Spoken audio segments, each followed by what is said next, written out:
Cap পরা এই যে লোকটাকে দেখতে পাইতেছেন, এই লোকটা মোবাইল বাংলা মোবাইলের দোকান থেকে একটি আইফোন 16 ফোন চুরি করে। সে কি পদ্ধতি ব্যবহার করে দেখতে পারবে না।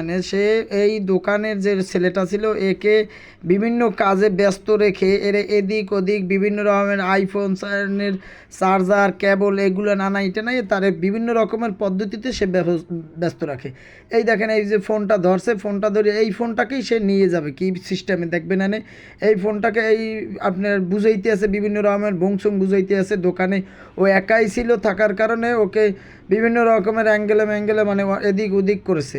ও যখন ওই সরে দেখেন উনি তখন ওই মোবাইলটাকে মানিব্যাগের ওই পাশে চাপে রাখে, ওই দেখেন মানিব্যাগের পাশে রাখে। এরপর রাখার পর এর কাছে চার্জার চায়, ইয়ারফোন চায়, বিভিন্ন রকমের মনে করেন চার্জিং পোর্ট চায়। এরপরে ও যখন ওগুলো নিয়ে ব্যস্ত থাকে তখন উনি সিস্টেম করিয়া মোবাইলটাকে মানিব্যাগের পাশে আপডাল করে রাইখা এরপর একটা দরাদরি করে বিভিন্ন রকমের ভঙ্গি টঙ্গি করে নাটক ফাটক করিয়ে টরিয়ে এক পর্যায়ে মোবাইলটা নিয়ে সে চলে যায়। এই মোবাইলটা নিয়ে চলে যায় এই লোকটা। এর দ্রুত আপনারা যারা বরিশালের ভিতরে যারা আছেন এবং আশেপাশে যারা আছেন যদি কোনোখানে একে পান ধরতে পারেন পুরস্কৃত করা হবে, যদি একে ধরিয়ে দিতে পারেন তাকে পুরস্কার দেওয়া হবে। এই লোকটা একটা চোর, এই যে এই লোকটা একটা চোর, এর থেকে সবাই সাবধান হন। আমাদের এই লোকটাকে ধরিয়ে দিন। এ বিভিন্ন জায়গা থেকে এইভাবে হয়তো বা আরও কার কত ক্ষতি করেছে আল্লাহই জানে। আপনারা দেখেন, চিনে রাখেন। এই যে ক্যাপ পরা যে লোকটা, এই যে পাঞ্জাবি পরে দাঁড়ানো দেখবেন না, সে মনে করেন নাটক ফাটক করিয়ে তারপরে এখান দিয়ে ঠিক মোবাইলটা নিয়ে চলে যায়। ঠিক আছে, এর এই সিস্টেম এর ব্যবসাটাই এইটা। একে ধরিয়ে দিন এবং এই ভিডিওটা সরিয়ে দিন যাতে বরিশালের ভিতরে এই লোকটা যদি কেউ দেখতে পান বা চিনে থাকেন, অবশ্যই যেহেতু তার ছবি আছে, স্পষ্ট ছবি আছে এবং তার এই ভিডিওতেও তাকে বোঝা যায়। অবশ্যই কিছুদিন আগে আমাদের সরকার সিসি ক্যামেরার ব্যবস্থা করেছেন কৃষক দল ধরার জন্য। আর এই সিসি ফুটেজ আমাদের কাছে এইভাবে থাকা অবস্থায় আমরা কিন্তু প্রশাসনের কোনো হেল্প পাই না এবং এই ধরনের চোরও তারা ধরে দিতে সহযোগিতা করে না। আমার একটা গাড়ি চুরি হয়েছিল, তখন কিন্তু আমি ভিডিও ফুটেজ বিভিন্ন রকমের বহু জায়গা থেকে বের করে দিয়েছি, এও কিন্তু প্রশাসনে ধরতে পারে না। এগুলো এই ভিডিও ফুটেজ দিয়ে আসলে কোনো কিছু উদ্ধার হওয়া খুব কঠিন, এতে 99% হয় না। এই লোকটাকে ধরিয়ে দেওয়ার জন্য আমরা যারা আছি আশেপাশে বরিশালের ভিতরে যারা আছি এবং অন্যান্য জায়গায় যারা আছি, এই ভিডিওটা যার কাছে যাবে সে একটা শেয়ার করে দেবেন। এই চোরটাকে ধরিয়ে দিন, এই চোরটাকে ধরান। এই ধরনের লোকগুলান খুব সমাজে একটা ডিস্টার্ব। এরা বোঝে না যে একটা প্রতিষ্ঠান থেকে একটা মানুষ ইনকাম করতে কত কষ্ট। এরা সেকেন্ডের মধ্যে আধা ঘন্টা 10 মিনিট সময় ব্যয় করিয়া মনে করেন লাখ টাকার মাল চুরি করে নিয়ে যায়। অথচ একটা ব্যবসায়ী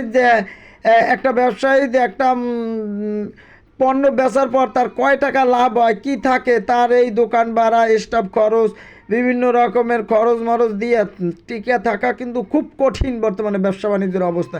এর ভিতরে এই লোকগুলান যদি আইসে এইভাবে চুরি ছেঁচড়ামি বাটপারি এইগুলান করে, এই চোরটাকে সবাই চিনে রাখেন। এর যেখানে পাবেন, যে জায়গায় পাবেন, এই চোরটা ধরিয়ে দেওয়ার জন্য আপনাদেরকে রিকোয়েস্ট করা হলো এবং এর ধরিয়ে দিতে সবাই একটু সহযোগিতা করেন একটু এই চোরটাকে ধরিয়ে দেওয়ার জন্য। আমার এই ভিডিওটা একটু সরিয়ে দিন, একটু শেয়ার করে দিন যাতে এই চোরটা ধরা যায়। এই চোর বরিশালের ভিতরেই আছে, একে খুব সম্ভবত ধরা সহজ হবে যদি আপনারা সহযোগিতা করেন। ঠিক আছে, এই চোরটাকে ধরিয়ে দেওয়ার জন্য সবাই একটু সহযোগিতা করেন। দেখতে পাবেন না সে কীভাবে মোবাইলটাকে নিয়ে কি সিস্টেম করিয়া বের হয়ে যাইবে দেখতে পারেন। ওরে খালি ভুং ভাং বুঝে, ওর তো নেয়াজ খারাপ। কিন্তু এই ছেলেটা ও তো বুঝতে পারে না যে এই লোকটা চোর বা কিছু আইসে দেন না, পুরো পাঞ্জাবি টাঞ্জাবি পরিয়া পুরো অন্যরকম একটা ভেসে আইসে। তো মনে করেন কামটা দিয়ে আধা ঘন্টা খাড়াই ওরে নাটোর না এদিক ওদিক খালি ওরে এই দিয়ে আনতে পারে, ওই দিয়ে আনতে পারে, এরকম করে ওইরকম করে করিয়ে টরিয়ে ভুঙ্গুং সুঙ্গুং দিয়া তারপর আস্তে মোবাইলটা নিয়ে বেরিয়ে যায়। দেখো না কি প্রেম আদরিয়া বুঝায় এ করে ও করে, শালার পোশালায় মনে করেন। পরবর্তীতে ফোনটা নিয়ে এই শুরু নাটক মনে করেন এখন চামে সিস্টেমে বের হয়ে যাবে। দেখবেন না মোবাইলটা নিয়ে ও কিছু বুঝতেই পারে না, ও বোঝার আগেই মনে করেন ও যখন মনে করেন অনেকক্ষণ হয়ে যায় তারপরে বুঝতে পারে যে মোবাইলটা তো নিয়ে গেছে। একে ধরিয়ে দিন, একে বারবার বলছি একে ধরিয়ে দিন। এই লোকটা দেখবেন কীভাবে কি করে। এরে ধরিয়ে দেওয়ার জন্য একটু সবাই সহযোগিতা করেন। ভিডিওটা একটু সরাই দেন, ভিডিওটা একটু শেয়ার করে দিন, তাইলে একে ধরা যাবে ইনশাআল্লাহ। সবাই সহযোগিতা করুন।